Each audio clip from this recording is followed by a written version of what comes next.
ఏంటంటే కాంగ్రెస్ ప్రభుత్వం వచ్చినప్పటి నుంచి ఇప్పటి వరకు ఇన్ని మున్సిపాలిటీలు ఉంటే ఇప్పుడు ఎన్నికలకు పోతున్నాయి 116 మున్సిపాలిటీలు 7 కార్పొరేషన్లు ఉంటే కేవలం ఒకే ఒక్క మున్సిపాలిటీకి అండర్ గ్రౌండ్ నిధులు మంజూరైనాయి. గెస్ చేయండి ఏ మున్సిపాలిటీ అయి ఉంటుంది అది? ముఖ్యమంత్రి గారికి గుంటనక్క గారికి ఉన్న సంబంధంతో కేవలం సిద్దిపేటకు మాత్రం అండర్ గ్రౌండ్ డ్రైనేజ్ మంజూరైంది. అంటే ఏందన్నట్టు ఇది కాంగ్రెస్ ప్రభుత్వం ఉన్నా వారికే పనులు అవుతాయి, బీఆర్ఎస్ ప్రభుత్వం ఉన్నా వారికే పనులు అవుతాయి. చాలా వెరైటీగా ఉంది. ఇది నేను ప్రజలకు తెలవాలని చెప్తా ఉన్నా. సరే సిద్దిపేటలో ఎన్నికలు లేవులే కానీ మంజూరు మాత్రం ఆ ఒకటే చోట అయింది. దీని సంగతి ఏందో దీని ఆంతర్యం ఏందో మరి ముఖ్యమంత్రి గారే మనకు చెప్పాలి. ఇది పక్కన పెడితే మరి బడ్జెట్ సమావేశాలు రాబోతూ ఉన్నాయి ఫిబ్రవరి 26వ తారీఖు నుండి. ఈ బడ్జెట్ ఎందుకు ఇంపార్టెంట్ అంటే ఈ ఒక్క బడ్జెటే కాంగ్రెస్ ప్రభుత్వం ఇచ్చినటువంటి వాగ్దానాలను నిలుపుకునే అవకాశం ఉన్నటువంటి బడ్జెట్. ఒక గుణాత్మకమైనటువంటి మార్పు తెలంగాణ సమాజంలో తీసుకురావడానికి అవకాశం ఉన్నటువంటి బడ్జెట్. నెక్స్ట్ బడ్జెట్కి వచ్చేసరికి ఎన్నికల ప్రెషర్ ఉంటుంది, ఎన్నికల ఒత్తిడి ఉంటుంది. ఒకవేళ 2028 డిసెంబర్లో ఎన్నికలు ఉన్నా, 2029 మేలో ఎన్నికలు ఉన్నా తప్పకుండా ఒత్తిడి ప్రభుత్వం మీద ఉంటుంది. ఎలక్షన్ ఇయర్ బడ్జెట్ లాగా ఉంటుంది నెక్స్ట్ ఇయర్. కాబట్టి ఈ బడ్జెట్లో నేను కొన్ని డిమాండ్స్ చేయదలుచుకున్నాను గౌరవ ముఖ్యమంత్రి గారిని.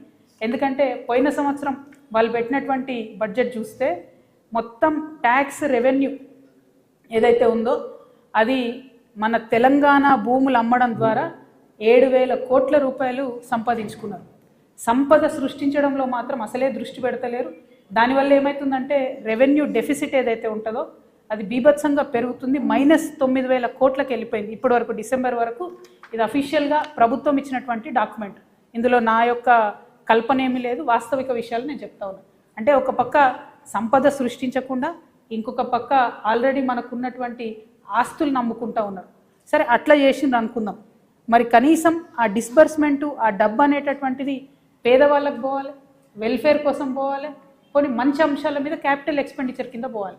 అది కూడా జరగడం లేదు. ఏదైతే వీళ్ళు పేదవాళ్లకు వెల్ఫేర్కి పెన్షన్కి పోయిన బడ్జెట్లో 1,21,000 కోట్లు పెడతామని చెప్పిండ్రో దాంట్లో డిసెంబర్ వరకు కేవలం 55,000 కోట్లు మాత్రమే ఖర్చు చేయడం జరిగింది.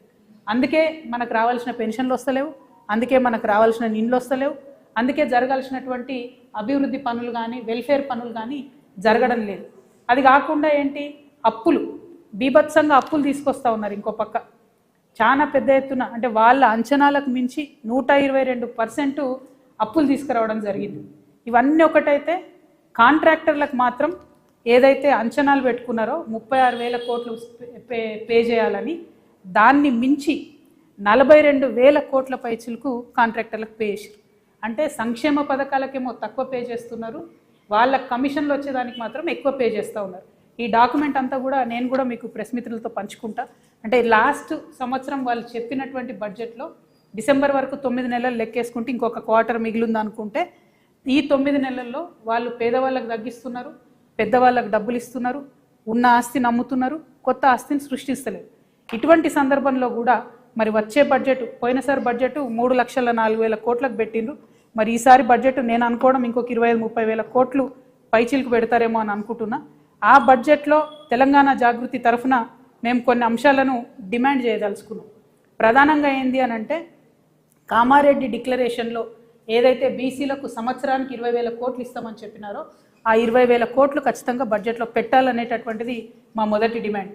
రెండవ డిమాండు ఇవాళ అవ్వాతాతలు కావచ్చు, ఆడబిడ్డలు కావచ్చు, వికలాంగులు కావచ్చు, మీరు పెన్షన్లు డబుల్ చేస్తామనేది అయితే చెప్పారో దానికోసం ఎదురు చూస్తున్నటువంటి సందర్భం ఉంది. కాబట్టి ఖచ్చితంగా ఆ పెన్షన్లన్నిటికీ కలిపి 35,000 కోట్ల రూపాయలు బడ్జెట్లో పెట్టాలని చెప్పి మేము డిమాండ్ చేస్తూ ఉన్నాం.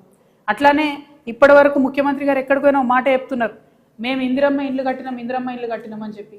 కానీ ఇవాళ మున్సిపల్ ఎన్నికలు జరుగుతున్న నేపథ్యంలో పట్టణ ప్రాంత ప్రజలకు నేను గుర్తు చేస్తూ ఉన్నా, పట్టణ ప్రాంతాల్లో ఉండే పేదవారికి గుర్తు చేస్తూ ఉన్నా.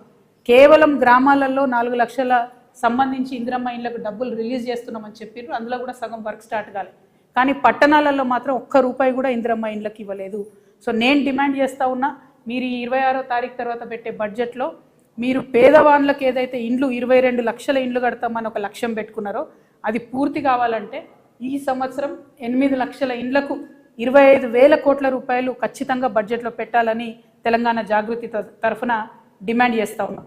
అట్లానే ఉద్యమకారులకు మీరు ఏదైతే మాట ఇచ్చారో 250 గజాల భూమి ఇస్తా అని చెప్పి ఆ మాటకు కట్టుబడి దానికి సంబంధించిన ప్రావిజన్స్ని ఖచ్చితంగా బడ్జెట్లో పెట్టాలని నేను డిమాండ్ చేస్తూ ఉన్నా. అమరవీరుల కుటుంబాలకు 25,000 రూపాయల పెన్షన్ ఇస్తామని మీరు ఏదైతే చెప్పారో దానికి సంబంధించినటువంటి ఒక అంశాన్ని బడ్జెట్లో చేర్చాలని నేను డిమాండ్ చేస్తూ ఉన్నా. ఆటో డ్రైవర్లకు 12,000 రూపాయలు ఏదైతే నెలకి ఇస్తామన్నారో దానికి సంబంధించిన అంశాన్ని బడ్జెట్లో పెట్టాలని నేను డిమాండ్ చేస్తున్నా. అట్లనే కళాకారులు తెలంగాణ వ్యాప్తంగా ప్రతి గ్రామంలో కళాకారులు ఉన్నారు. మరి ఆ కళాకారులకు ఒక మంచి ప్రావిజన్ ఉంది. ఈ ప్రభుత్వం రాష్ట్ర ప్రభుత్వం కళాకారులను గుర్తించి గుర్తింపు కార్డు ఇచ్చి 500 రూపాయలు ఇస్తే చాలు. కేంద్ర ప్రభుత్వం నుంచి 5,500 రూపాయలు వచ్చే పథకం ఉన్నది.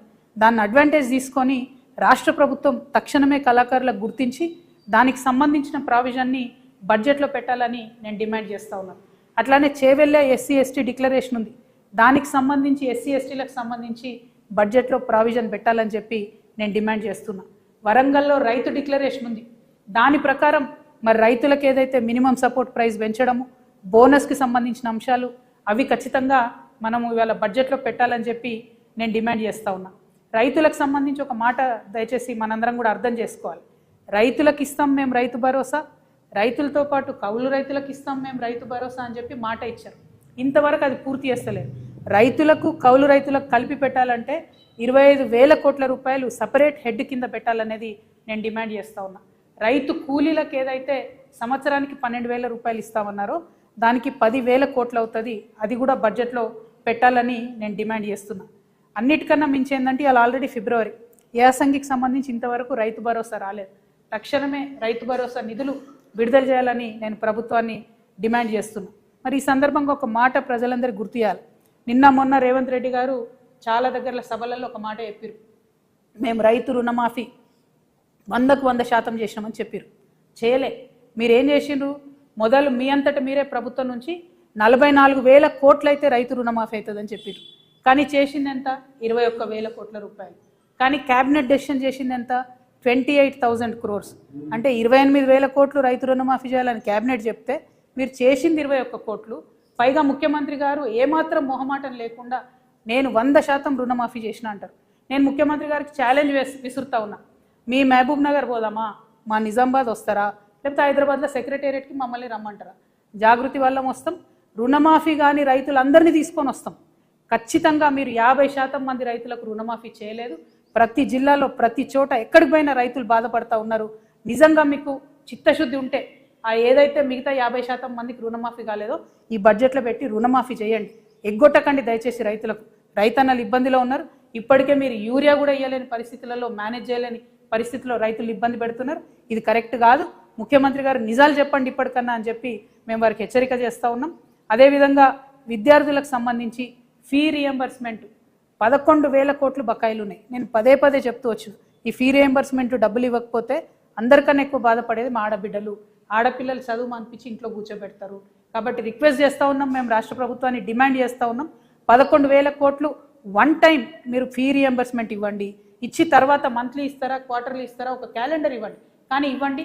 ఇబ్బంది అవుతుంది విద్యార్థులకు.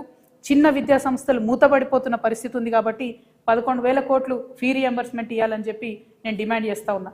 ఈ ఆర్టీసీ కార్మికులకు సంబంధించి నిన్న మళ్ళా ముఖ్యమంత్రి గారు అబద్ధం చెప్పారు. 50,000 మంది కార్మికులు ఉన్నారని చెప్పారు. దారుణం ఏంటంటే తెలంగాణ రాకముందు 52,000 మంది కార్మికులు ఆర్టీసీలో ఉంటే 10 ఏళ్ళ బీఆర్ఎస్ 2 ఏళ్ళ కాంగ్రెస్ కలిసి ఇప్పుడు అది 32,000 మందికి వచ్చింది. అంటే 20,000 మందిని ఫోర్స్ చేసి ఉద్యోగాలు మాన్పించారు ఆర్టీసీ వాళ్ళని. వీఆర్ఎస్ ఇచ్చిర్రు, రకరకాల ఇబ్బందులు ఇచ్చిర్రు. 10 రూపాయలు టికెట్ కొట్టకపోతే కండక్టర్లు తీసేసినటువంటి పరిస్థితులు చాలా ఉన్నాయి. ఇప్పుడున్నటువంటి పరిస్థితుల్లో మొన్న జగిత్యాల్లో ఒక ఎగ్జాంపుల్ జరిగింది. ఒక బస్సులో 170 మంది ఎక్కిరు ఫ్రీ బస్సు పెట్టిన తర్వాత. వెనుక 2 టైర్లు ఊడిపోయినాయి. దేవుడి దయ వల్ల ఏం పెద్ద ప్రమాదం జరగలేదు. కానీ కండక్టర్ సస్పెండ్ చేస్తారు. ఇట్లాంటి ఇన్సిడెంట్స్ ఏం చేస్తాడు కండక్టర్, డ్రైవరు? మీకుండాల చిత్తశుద్ధి. ఆర్టీసీని దయచేసి రాష్ట్ర ప్రభుత్వంలో విలీనం చేయాలి. ఆ ప్రక్రియను ప్రారంభించాలి. ఎట్ ద సేమ్ టైం మీరు ఏదైతే